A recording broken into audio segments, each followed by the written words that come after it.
Bonjour à tous, c'est Florian et Benjamin. Aujourd'hui, on se retrouve pour parler d'un étrange cas, les disparus de Boscodon. Florian, peux-tu nous rappeler le contexte ? Salut Benjamin. En effet, cette affaire en a trouvé plus d'un.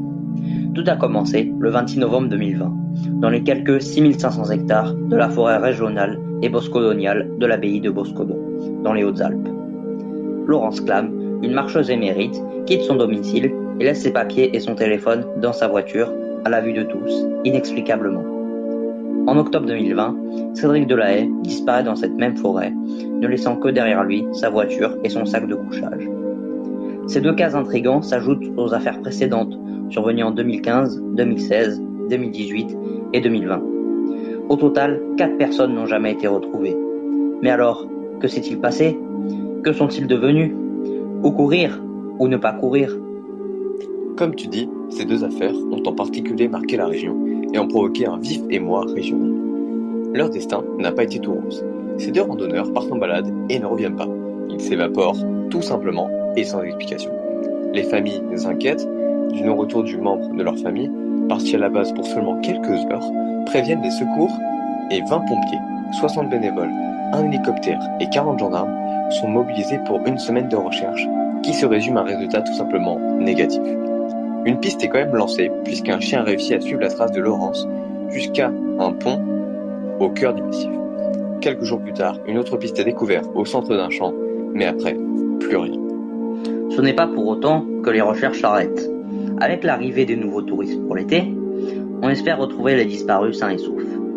En revanche, l'inquiétude du maire de la commune se fait ressentir dans ses messages de prévention, demandant aux habitants et touristes de rester groupés lors des randonnées.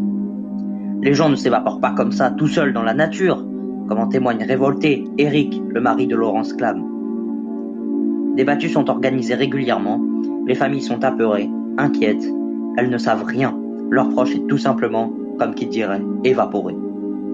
Mais un nouveau rebondissement va faire surface, puisque le 28 juin dernier, un ossement et une chaussure sont découverts, s'avérant être ceux de Cédric. Des enquêtes sont donc lancées. Les déclarations du procureur annoncent que les deux dernières victimes étaient dépressives et donc se seraient suicidées selon toute vraisemblance.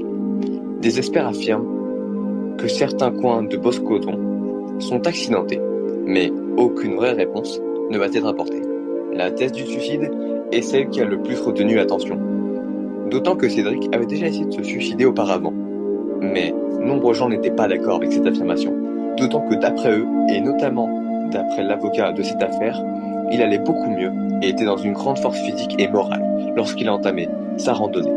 Le corps de Laurence, quant à lui, n'a jamais été retrouvé. Alors, que leur est-il arrivé ? La police a-t-elle trop vite écarté la thèse de l'accident criminel ? Est-ce un suicide s'ajoutant 2 corps retrouvés en 2018 ? Est-ce un endroit maudit ? Pourquoi Laurence a-t-elle laissé ses affaires et ses papiers dans sa voiture, à la vue de tous ? Ceci restera une histoire inexpliquée.